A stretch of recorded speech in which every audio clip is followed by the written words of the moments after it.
Tout en haut de votre page, écrivez cette phrase encore une fois. Si vous ne l'avez pas encore notée, le but du royaume pour les ressources est l'argent. Répétez-le.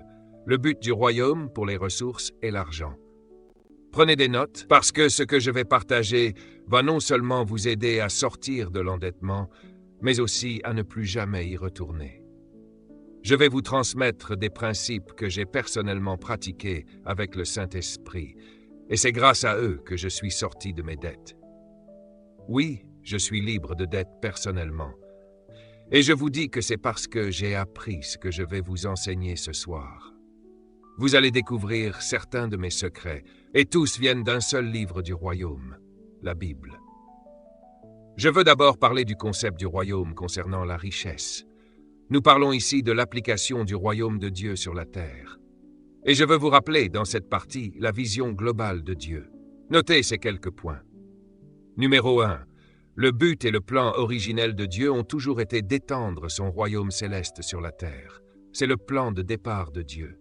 Le ciel est un lieu riche. L'asphalte des rues du ciel est fait d'or.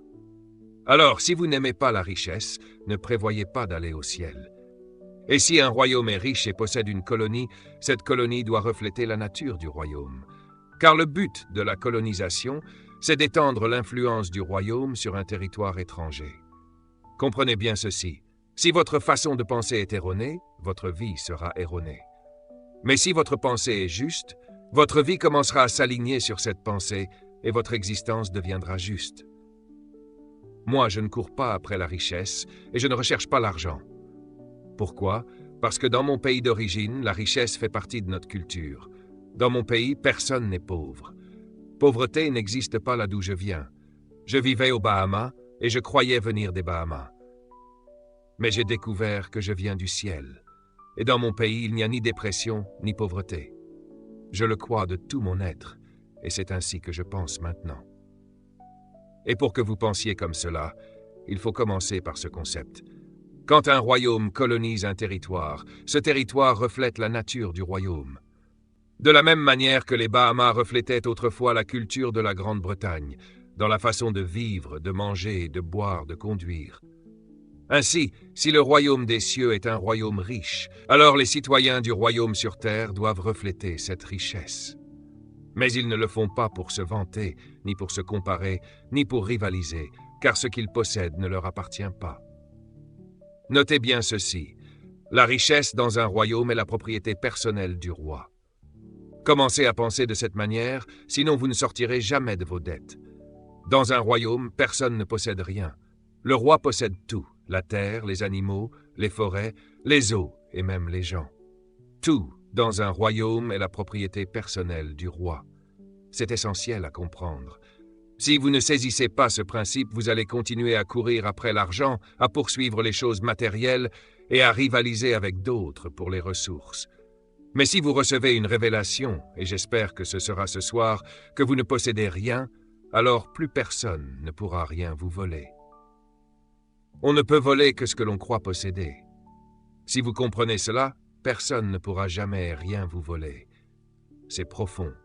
Et j'ai beaucoup de matière à vous transmettre ce soir. Mais si vous ne saisissez pas cette première idée, tout le reste ne servira à rien, car rien ne change tant que vos concepts ne changent pas.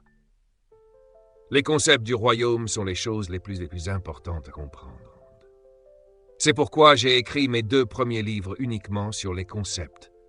Car si vous ratez les concepts, vous serez perdu dans les activités. Dans un royaume, vous ne possédez rien. Et si vous ne possédez rien, vous ne pouvez rien perdre, et personne ne peut rien vous voler. Le crime n'est possible que là où il y a possession. Voilà le problème. C'est ce que j'appelle un choc de culture. Vous avez grandi, tout comme moi, dans une culture qui vous a appris à penser en termes de possession personnelle. Toute la culture occidentale est bâtie sur 2 idées, l'indépendance et la propriété personnelle. Et ces 2 idées sont anti-royaume. C'est pour cela que les gens sont stressés. Et ce soir, je vais vous montrer dans les Écritures pourquoi Dieu retient parfois l'argent de vos mains. Oui, je vais vous le montrer dans la Bible. Et il le fait parce que vous pensez comme un capitaliste, comme un terrestre, et vous êtes prisonnier d'un système qui vous fait croire que vous êtes propriétaire. Et c'est précisément cette croyance qui empêche les bénédictions de venir vers vous. Ô Seigneur, aide-nous. Je prie que Dieu brise cette mentalité en vous. Cela prendra du temps, car vous avez grandi ainsi. Mais nous allons commencer ce soir. Demandez à Dieu un miracle. Mettez votre main sur votre tête et dites « Seigneur, détruis ma façon de penser impie. Efface de mon esprit les dégâts culturels du monde et donne-moi ta culture, la culture du royaume. Au nom de Jésus, je la reçois. Alléluia. » Dieu doit guérir votre mentalité. Et voici un autre point important. Dans un royaume, le roi possède tout personnellement. Et le roi distribue sa richesse à ses citoyens afin qu'ils accomplissent ses desseins dans la colonie. C'est une vérité capitale. Tout ce que le roi vous donne n'est pas pour vous-même, mais pour l'accomplissement de son but dans la colonie. Le moment où vous pensez que ce que vous avez est à vous, vous le bloquez, vous le gardez, et cela devient anti-royaume. Si Dieu ne peut pas passer par vous, il ne passera pas vers vous.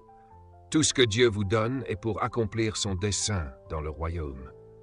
Je me souviens d'un passage qui explose dans mon esprit, Deutéronome chapitres 7 et 8.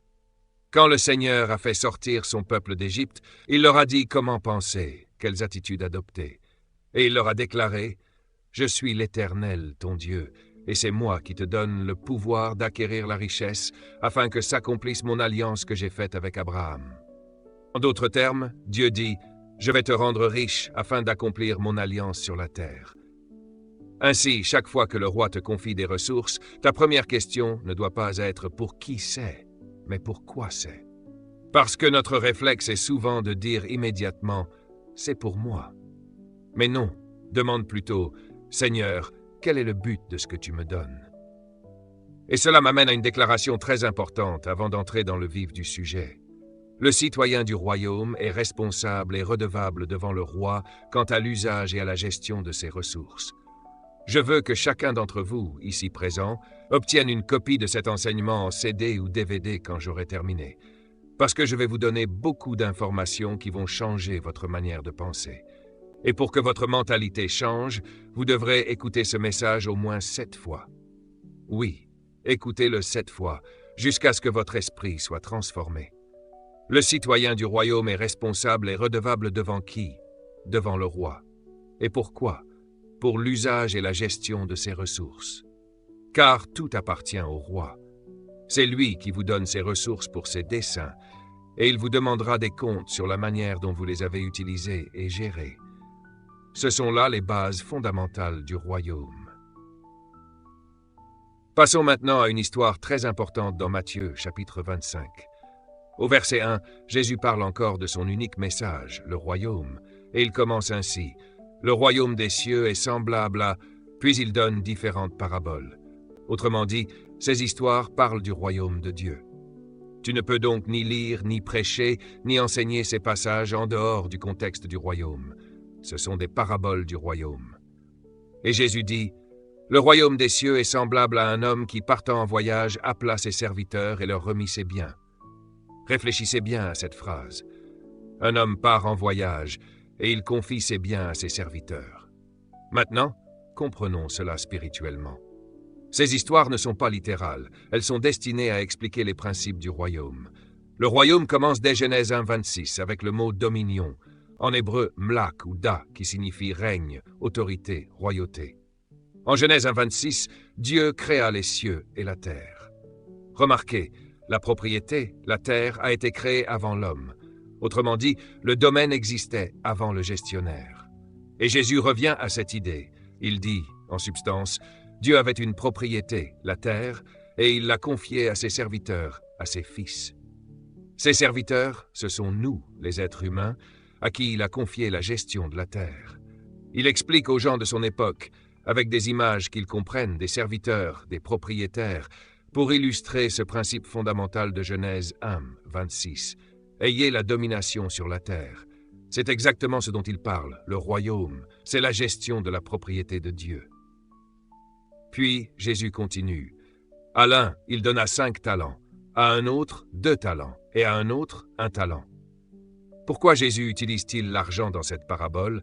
Parce que l'argent est la chose la plus personnelle pour l'être humain. L'argent est tellement personnel qu'on le garde dans un porte-monnaie, et c'est pour cela qu'on appelle ça une personne.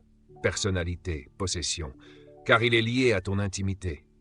L'argent est si personnel que toi seul sais combien tu n'as pas. Tu fais semblant, mais tu sais très bien. L'argent est si personnel que si quelqu'un essaye de te le prendre, ça devient un combat. Et c'est pourquoi Jésus utilise l'argent, parce que c'est le sujet le plus puissant sur terre après Dieu lui-même. Il dit, « Vous ne pouvez pas servir deux maîtres, Dieu et Mammon. » Remarquez, il n'a pas mentionné le diable. Il n'a jamais dit que le diable était le rival de Dieu. Il a dit « Dieu et l'argent ». Pourquoi? Parce que l'argent a plus d'influence sur la vie humaine que le diable lui-même. L'argent est si puissant que tu en as peut-être dans ton sac maintenant. C'est pourquoi Jésus dit « Tu ne peux pas servir les deux ». Il dit ensuite « Il donna ». Soulignez bien ce mot, « Il donna ». Il donna à l'un 5 talents, à un autre 2 et à un autre un seul selon leur capacité. Pas selon ce qu'il voulait donner, mais selon ce qu'il pouvait gérer. Le royaume n'a ni manque ni pénurie. Le royaume de Dieu est illimité en richesse. Donc s'il y a manque dans ta vie, ce n'est pas Dieu le problème. L'Écriture dit, il leur donna selon leur capacité. Autrement dit, ce n'est pas Dieu qui détermine ce que tu reçois du royaume, c'est toi. C'est ta capacité de gestion qui détermine ton niveau de bénédiction.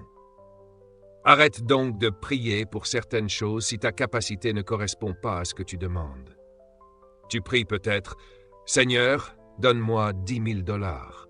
Et Dieu dit, « La semaine dernière, je t'ai donné 100 $ et tu n'as même pas payé la dîme. » Alors ta prière te frustre et ensuite tu dis, « Dieu n'exauce pas mes prières. » Mais il les a exaucées. Il t'a simplement donné selon ta capacité. Le montant que Dieu te confie dépend de ta capacité à bien gérer. Et la Bible ajoute, « Puis il partit en voyage. » Soulignez ce mot, « il partit ». C'est important. Cela signifie que Dieu te confie quelque chose, puis il te laisse le gérer. Il t'a donné un cerveau, son esprit, l'intelligence, la sagesse, sa parole. Et ensuite il te dit, « Maintenant je vais te regarder. Montre-moi comment tu gères cela. » Et il s'en va. Dieu a dit à Adam, « Aie la domination. » Puis, il est parti. Quand il est revenu, le serpent régnait à la place d'Adam. Dieu a dit, « Adam, où es-tu? Je ne t'avais pas laissé dans cet état. Je t'avais laissé responsable. » Adam avait mal géré le jardin. Alors Dieu l'a chassé. Tout ce que tu mal gères, Dieu finit par te l'enlever. Regardons la suite. Matthieu 25, 16. Celui qui avait reçu les 5 talents s'en alla aussitôt les faire valoir. Soulignez cette phrase. Il mit son argent au travail. L'argent doit travailler pour toi. Si ton argent ne travaille pas, c'est que tu n'es pas un bon gestionnaire.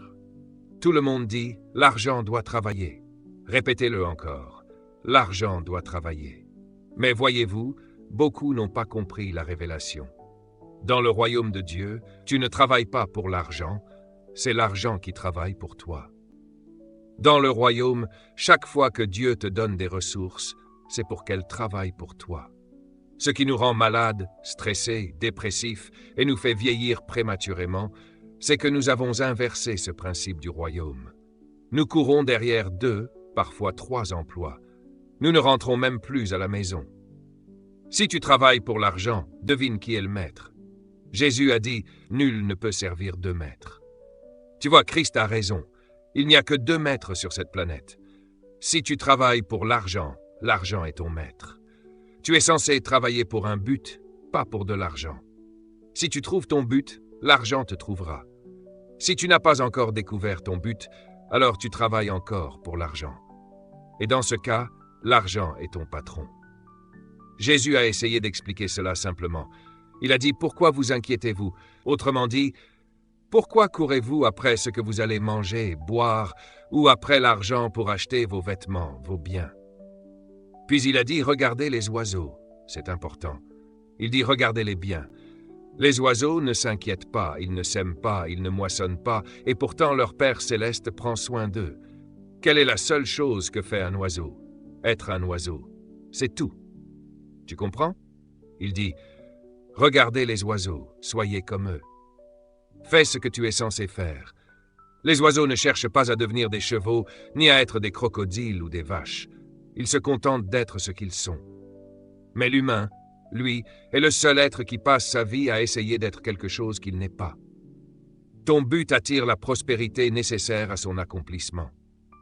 Je répète, ton but attire les ressources nécessaires à son propre accomplissement. Pourquoi? Parce que Dieu finance toujours ses propres projets, ses propres produits, ses propres desseins. Voilà pourquoi Jésus dit « Tu ne travailles pas pour l'argent, tu fais travailler l'argent ». Souviens-toi de la parabole. Celui qui avait reçu 2 talents en a gagné 2 de plus. Mais celui qui avait reçu un seul talent, il est allé, il s'est éloigné, comme s'il faisait quelque chose d'utile. Mais en réalité, il n'a rien fait de productif. Il a creusé un trou et il a enterré ce qu'il avait reçu. Et c'est ce que beaucoup font aujourd'hui. Ils enterrent leurs ressources, leur potentiel, leur richesse, dans un travail qui ne leur rapporte rien. Ils ont l'air occupés, mais ils ne produisent rien. Tu connais sûrement ce que c'est qu'un trou financier, n'est-ce pas? C'est quand à chaque fois que tu mets de l'argent, il disparaît. Tu mets et c'est parti. Comme un pantalon troué, tu mets ton argent dedans et il tombe. Certains vivent comme ça tous les mois. Ils travaillent, mais leur argent s'en va dans le trou. Et Dieu dit, « Ce n'est pas ainsi que mes enfants doivent vivre, car ces enfants n'ont pas encore compris la culture du royaume. » Et voici une révélation. L'argent n'existe pas réellement. Oui, tu as bien entendu. C'est une idée, une pensée. Un homme très riche m'a dit un jour, « L'argent est une idée. » Et ce jour-là, j'ai été libéré de la peur de manquer. Il y a un livre célèbre intitulé « Pensez et devenez riche ». Ce n'est pas « Travailler et devenez riche », c'est « Penser et devenez riche ». Ce livre est devenu un best-seller mondial et il enseigne exactement ce que la Bible dit depuis des siècles. Mais beaucoup n'ont pas compris. On ne travaille pas pour devenir riche, on pense selon le royaume. Si ta pensée est correcte, la richesse est attirée vers toi. Regarde Salomon, il n'a jamais demandé de l'argent à Dieu. Soyons honnêtes, si Dieu apparaissait devant toi ce soir et te disait « Demande-moi tout ce que tu veux », beaucoup diraient « Seigneur, donne-moi des millions, remplis mon compte ». Mais Salomon n'a pas demandé ça. Il a demandé la sagesse, la connaissance, la compréhension. Et à cause de cela, la richesse l'a trouvé. Parce que la richesse est toujours le sous-produit de la pensée juste. C'est pour cela que Salomon est devenu l'homme le plus riche de l'histoire. Et tout a commencé avec une pensée. Alors si tu es sage, tu feras comme lui. Proverbe 4:7 dit « Acquiert la sagesse, acquiert l'intelligence, même si cela te coûte tout ce que tu possèdes. » Mais nous, au lieu d'acheter la sagesse, nous voulons acheter des voitures, des vêtements, des voyages. Et Dieu dit « Voilà pourquoi vous êtes toujours dans le trou. » Alors dis à ton voisin « Je sors du trou ». Dis-le avec foi. Dis-le comme une déclaration spirituelle. « Je sors du trou. Alléluia. » Si tu peux le voir dans ton esprit, alors applaudis Dieu car tu en sors vraiment.